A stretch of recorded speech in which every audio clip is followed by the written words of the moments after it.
بسم اللہ الرحمن الرحیم، شروع اللہ کے نام سے جو بڑا مہربان نہایت رحم کرنے والا ہے۔ السلام علیکم، how are you my YouTube family? امید ہے کہ آپ سب ٹھیک ٹھاک ہوں گے۔ آج ہم کلاس 4 کی یعنی جماعت چہارم کی اسلامیہ سٹارٹ کر رہے ہیں۔ یکساں قومی نصاب 2020 کے مطابق ایک قوم ایک نصاب، Punjab curriculum and text book board, Lahore. اس کا باب اول ہم سٹارٹ کر رہے ہیں۔ قرآن مجید و حدیث نبوی صلی اللہ تعالیٰ علیہ وصحابہ وسلم۔ الف ہے حفظ قرآن مجید۔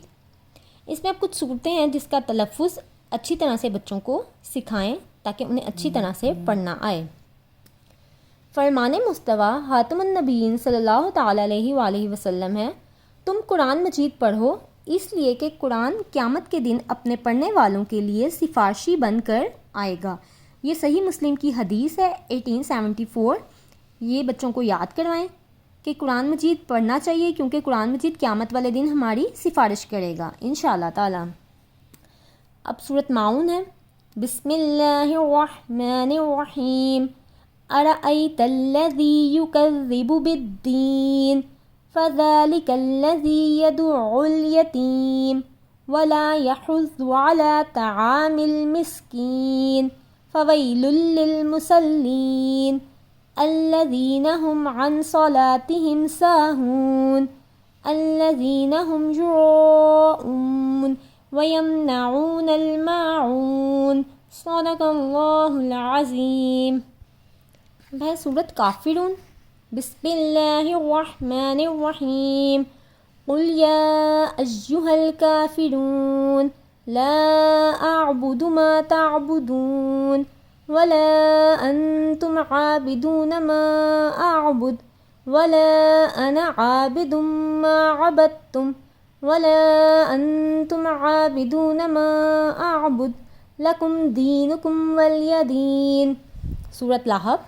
بسم اللہ الرحمن الرحیم، تبت یدا ابی لہب وتب ما اغنى عنہ مالہ وما کسب سیصلی نارا ذات لہب وامرأتہ حمالۃ الحطب فی جیدها حبل من مسد۔ صدق اللہ العظیم۔ آپ بچوں کو تلفظ کے ساتھ یہ صورتیں سکھائیں، ان کو یہ پتہ ہو کہ کون سا لفظ ہے جس کو ہم نے موٹا کر کے پڑھنا ہے، کس کو باریک پڑھنا ہے، مد کا کیا مطلب ہے، مد میں ہم نے کتنا لمبا کرنا ہے، اس طرح کہاں پر ہم نے وقف کرنا ہے۔ بچوں کو یہ چیزیں پتہ ہونی چاہیے۔ جہاں ہم اسکول کی پڑھائی پہ اتنی توجہ کرتے ہیں تو وہیں ہمیں چاہیے کہ بچے صورتیں بھی تلفظ کے ساتھ اچھے سے پڑھیں۔ اچھا جی، سرگرمیاں ہیں۔ دی گئی صورتوں کو درست تلفظ اور روانی کے ساتھ بار بار دہرائیں۔ سبق میں دی گئی صورتیں یاد کر کے اپنے والدین کو سنائیں۔ بچوں سے یہ صورتیں ڈیلی بیسس سے سنیں تاکہ انہیں اچھے تلفظ کے ساتھ یہ یاد ہو جائیں۔ دینی پڑھائی ہمیں آخرت میں بھی کام دے گی، دنیاوی پڑھائی تو دنیا میں ہی رہ جائے گی۔ یہ بعد میں بھی ماں باپ کے لیے صدقہ جاریہ ہوگا جو آج ہم اپنے بچوں کو سکھائیں گے انشاءاللہ تعالی۔ نیکسٹ ہے حفظ و ترجمہ۔ سورۃ کوثر۔ بسم اللہ الرحمن الرحیم، اللہ کے نام سے شروع جو بڑا مہربان نہایت رحم کرنے والا ہے۔ اِنَّا أَعْطَيْنَاكَ الْكَوْثَرَ فَصَلِّ لِرَبِّكَ وَانْحَرْ إِنَّ شَأْنِيَكَ هُوَ الْأَبْتَرُ۔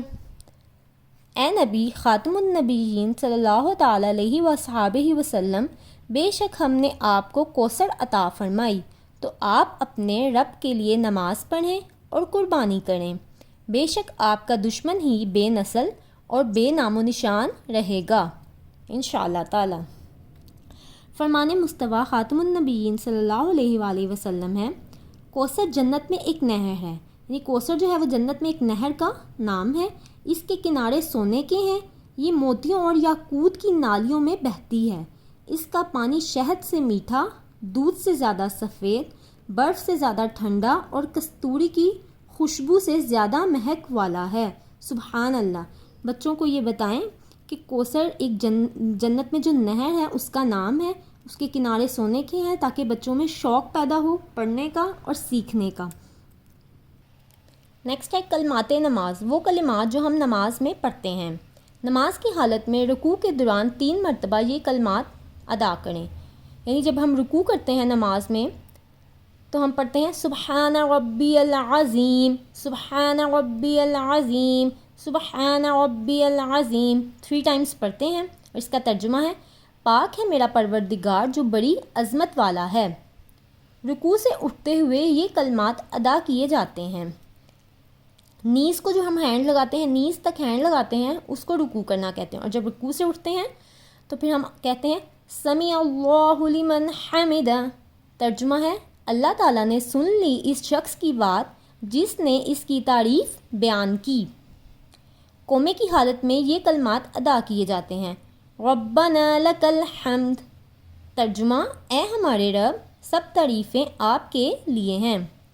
سجدے میں 3 مرتبہ یہ تسبیح پڑھی جاتی ہے. سبحان ربی الاعلی، سبحان ربی الاعلی، سبحان ربی الاعلی. ترجمہ پاک ہے میرا پروردگار جو اونچی شان والا ہے. نیکسٹ جیم پارٹ ہے حدیث نبی صلی اللہ علیہ وآلہ وصحابہ وسلم.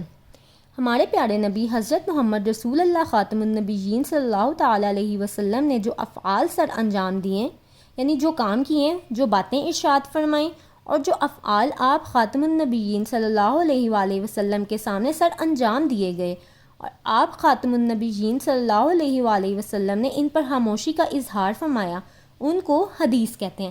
یعنی حضور صلی اللہ علیہ وسلم کے کسی بھی عمل کو کرنے کو یا ایسا عمل جو ان کے سامنے کیا گیا اور انہوں نے خاموشی کا اظہار فرمایا ہو اور جو ہمیں کام کر کر دکھائے ہیں، وہ ان کو کیا کہتے ہیں؟ حدیث کہتے ہیں. اس سبق میں آپ 5 احادیث مبارکہ پڑھیں گے اور ان کے معنی و مفہوم سمجھیں گے انشاءاللہ تعالی. یاد رکھیے اسلام کو سمجھنے کے لیے قرآن مجید کے ساتھ ساتھ حدیث مبارک کو جاننا ضروری ہے. قرآن مجید کے ساتھ ساتھ ہمیں احادیث کے بارے میں بھی پتہ ہونا چاہیے.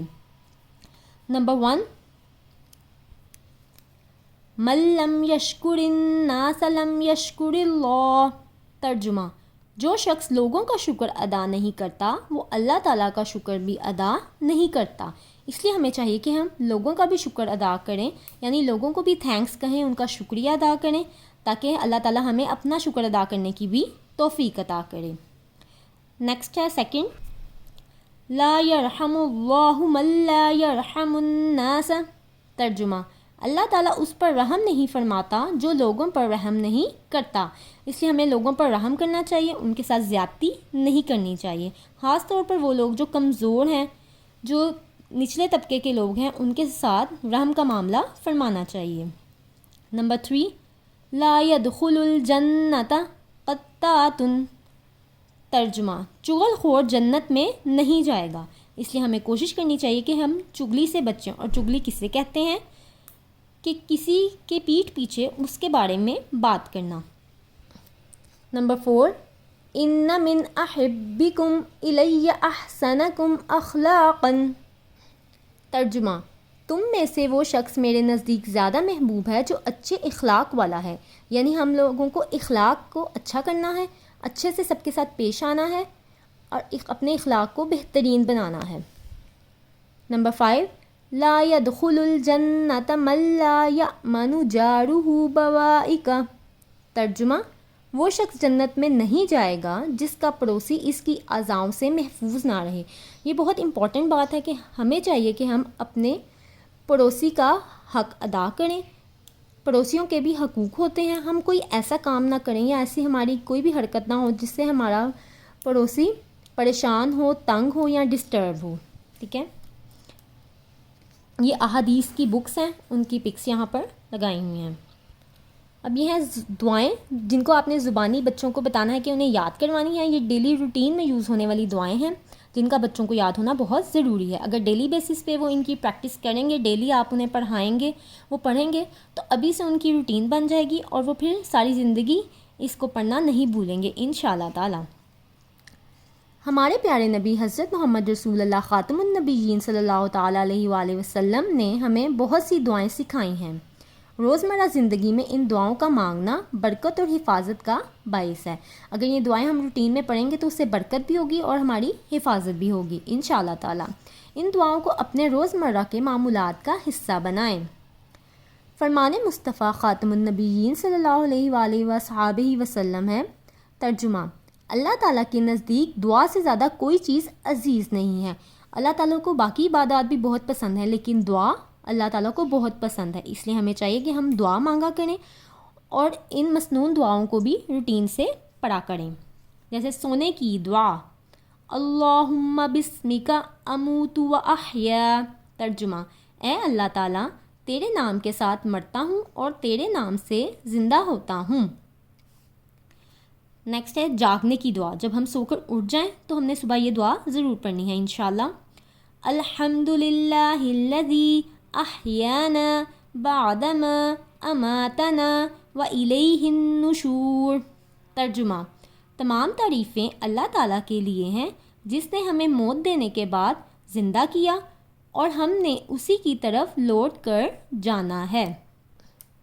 بیت الخلاء میں داخل ہونے کی دعا۔ بیت الخلاء یعنی کہ جو واش روم باتھ روم میں ہم جاتے ہیں، اس سے پہلے ہم نے یہ دعا پڑھنی ہے، اللہم انی اعوذ بک من الخبث والخبائث۔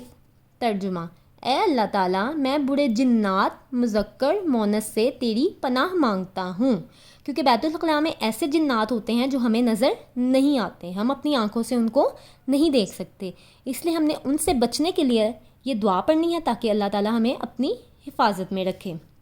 بیت الخلاء سے باہر نکلنے کی دعا، غفرانک۔ ترجمہ: اے اللہ تعالیٰ، میں تیری بخشش چاہتا ہوں۔ مسجد میں داخل ہونے کی دعا، اللہم افتح لی ابواب رحمتک۔ ترجمہ: اے اللہ تعالیٰ، میرے لیے اپنی رحمت کے دروازے کھول دے۔ یہ دیکھیں، یہ مسجد دکھائی گئی اور نارملی مسجد کے باہر بھی یہ دعا لکھی ہوتی ہے، اس لیے اس کو ضرور پڑھنا چاہیے۔ یاد رکھیے، دعا مانگنا پیارے نبی صلی اللہ تعالیٰ علیہ وآلہ وسلم کی سنت ہے، یعنی حضور صلی اللہ علیہ وسلم بھی دعا مانگا کرتے تھے، اس لیے ہمیں بھی چاہیے کہ ہم زیادہ سے زیادہ دعا مانگیں، کیونکہ دعا مانگنا اللہ تعالیٰ کو بھی بہت پسند ہے۔ مسجد سے باہر نکلنے کی دعا، اللہم انی اسألک من فضلک۔ ترجمہ: اے اللہ تعالیٰ، میں تجھ سے تیرے فضل کا سوال کرتا ہوں۔ یہ جتنی بھی دعائیں ہیں، آپ بچوں کو یہ دعائیں ضرور سکھائیں، بچوں کی ڈیلی روٹین میں عادت بنائیں کہ وہ ڈیلی ان دعاؤں کو پڑھا کریں، سونے سے پہلے، اٹھنے کے بعد، واش روم جانے آنے سے پہلے۔